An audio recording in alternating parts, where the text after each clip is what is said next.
All right, guys, hello. So I just had my daughter take out my hair and something just popped in my brain. So I just wanted to share some transparency with me, right?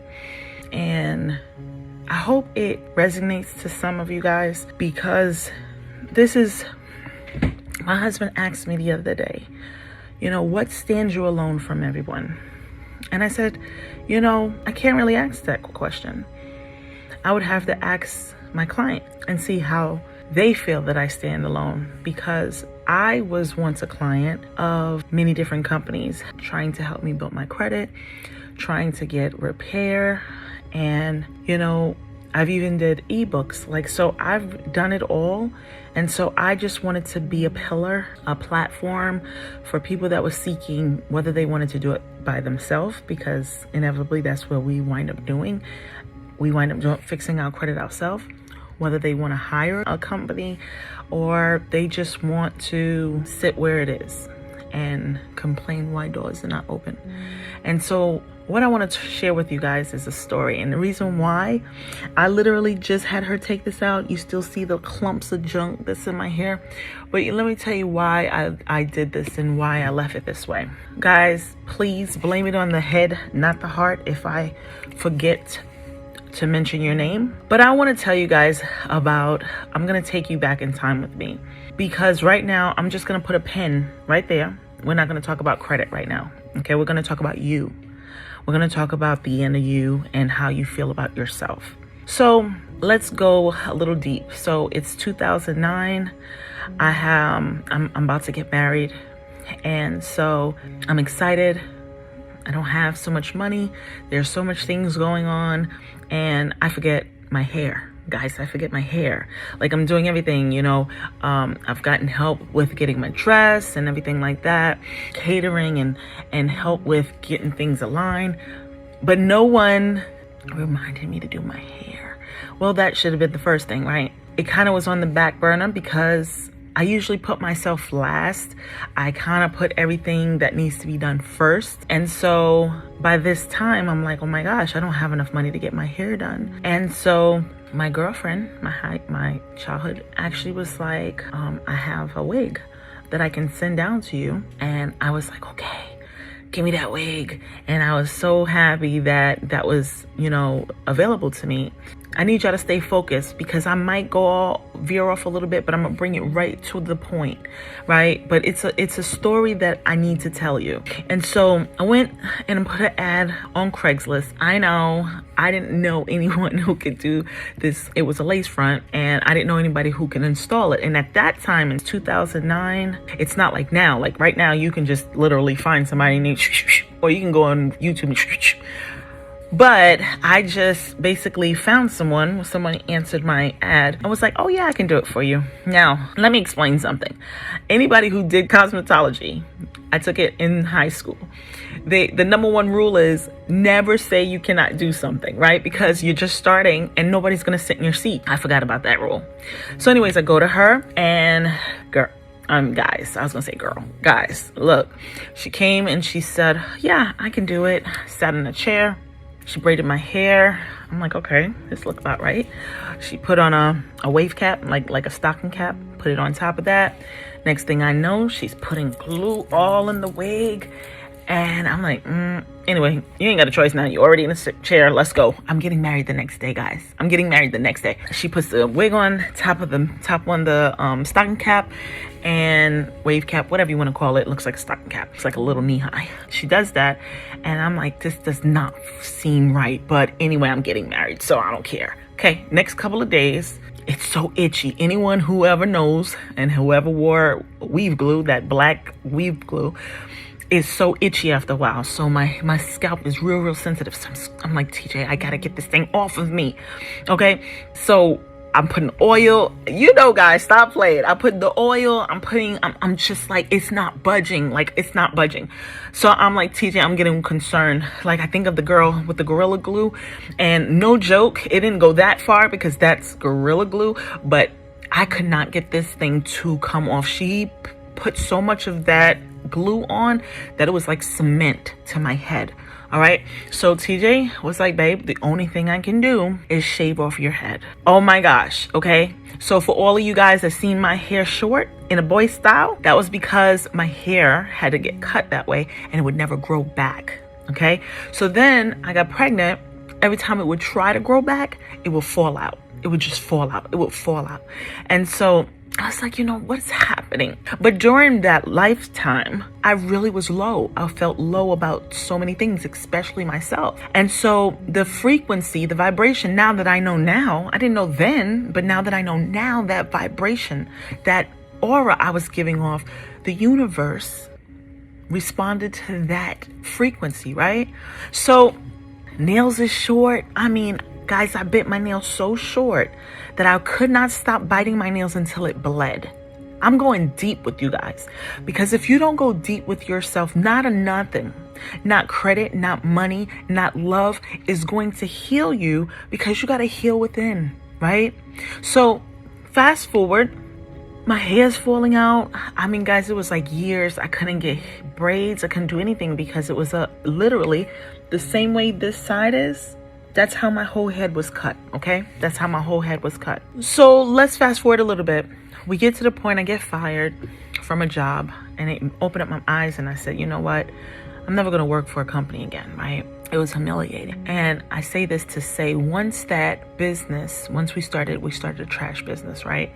Once we started doing that, it kind of opened up something inside of us called esteem. So we're always told to love yourself, but no one's teaching how to love yourself, right? They're not showing you how to love yourself. Hell, a lot of people don't know how to, right?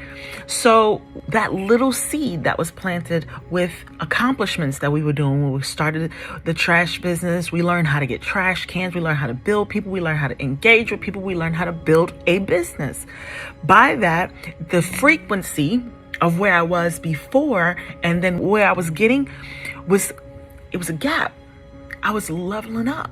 My frequency was leveling up. So different opportunities, spaces was coming in, like becoming a homeowner. Like someone came and offered, us to be a homeowner. Like that's a different story, okay? But understand, when you walk in a room and there's two people that's arguing and they stop talking because you came in that room, can you feel the vibe, the frequency? You can feel it, and that's what gives off, right? And so this is why I don't only just tackle credit. I will tell you guys credit, because credit changed my life.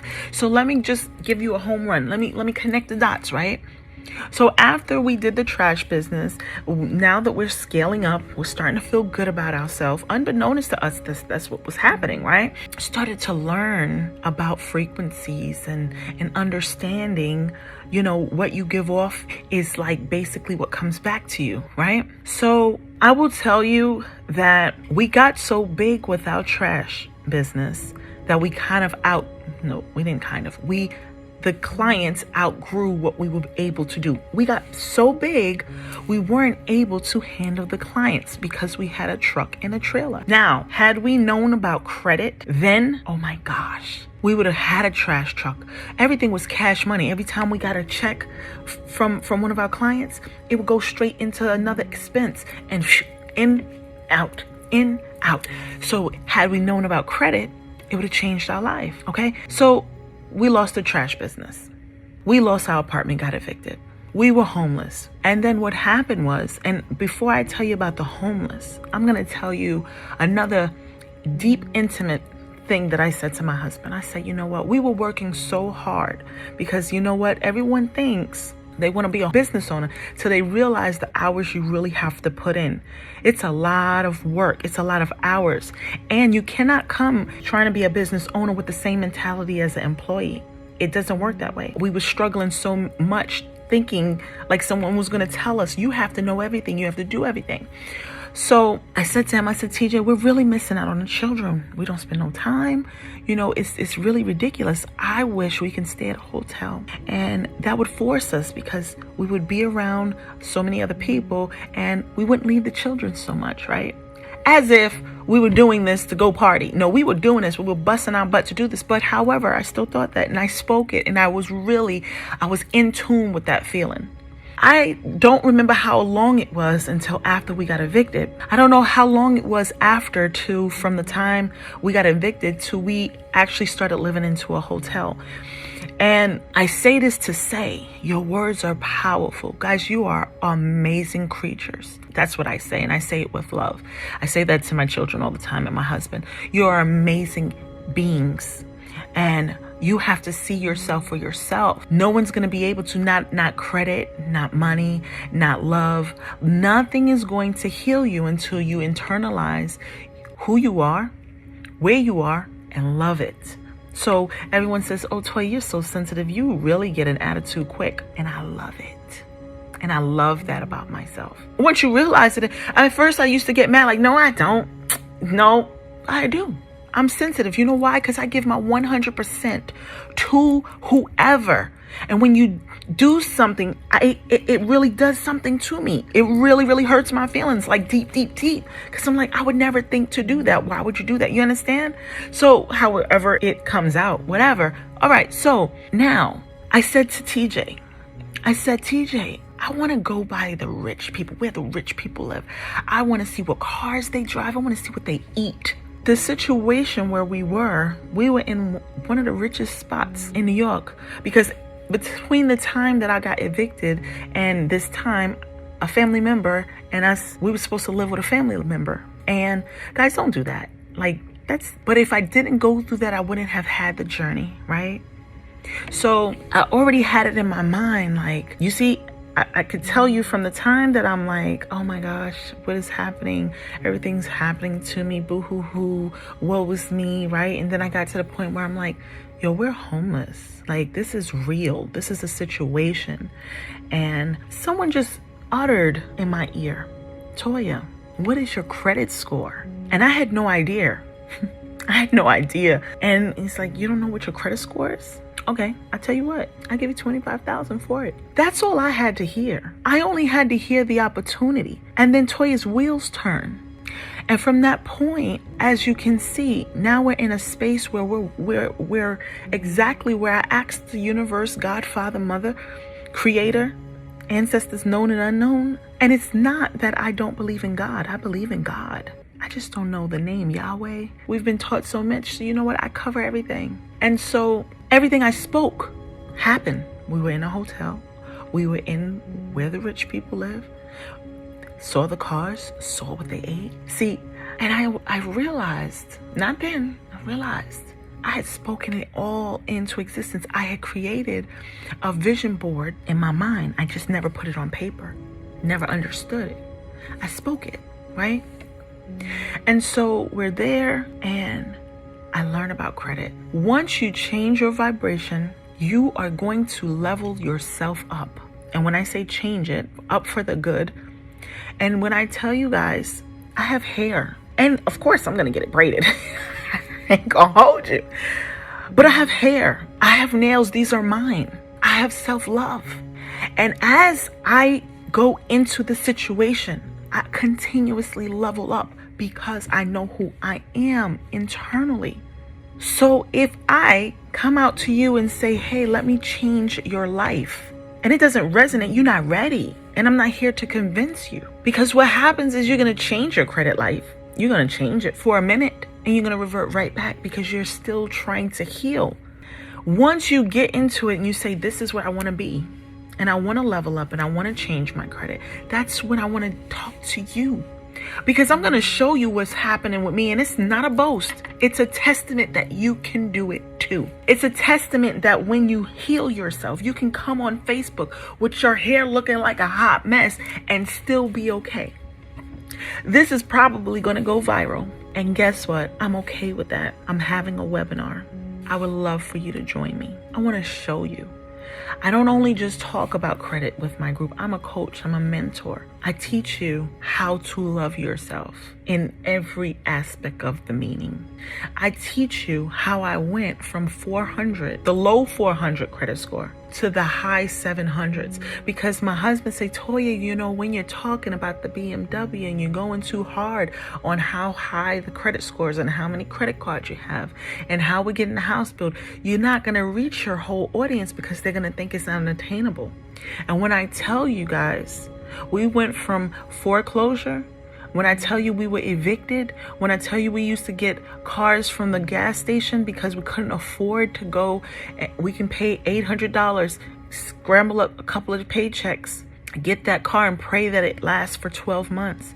When I tell you that we wanted to go to a wedding so bad that we took our paid car and took it to a title loan office to get the money and wind up losing our vehicle. When I tell you that we had children and we were stuck and staying on food stamps and welfare. When I tell you that when we decided, because at this moment it's us, we are a team. And while I show my face up here, me and TJ do it together. And so I just want to encourage you guys, there is a gap between not knowing and not having what you want and having what you want. And I close it. I show you what I've learned through these years. I close the gap. I give you the opportunity to do it for yourself. So when you're serious, I really want to talk to you. I hope this resonated with you, because I told you about that wig because I didn't have the money to freaking do my hair for the wedding. And if I tell you that feeling alone, you know, you see the videos, they all spending $25,000. And no, when you are getting married the next day and don't know how you're doing your hair or your nails are not done, I literally was like, forget it.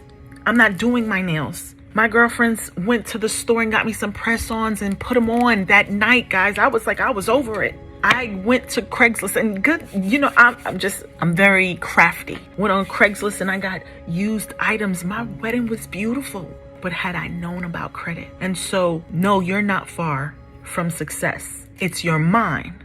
So I'm gonna leave you with this. Your brain is here to protect you. If you believe that changing your life, whatever that means, changing your life. Right now, I'm talking about credit. Oh, credit's not for me. That's for the rich. I don't have enough. If you have that in your mind, your brain is there to protect you. So you know what you do. Anyway, yeah, when I get it, yeah, I'm gonna do that. It's protecting you. You stay complacent. I was complacent. And every time life was hard, when I got a flat tire, when I couldn't pay my rent, when the baby need Pampers, these were choices, right? Choices. And the thing is, I didn't know that I had an option. And so now when I learned that I had an option, guess what I did? For my baby's sake, for my children's sake. I hope this resonated with you. Thank you for giving me your time. I don't just talk about what can be done or what I've done and I speak in parables so you be like, what the heck after you leave me? I don't leave you. You have access to me always. Be blessed, and I will speak to you soon.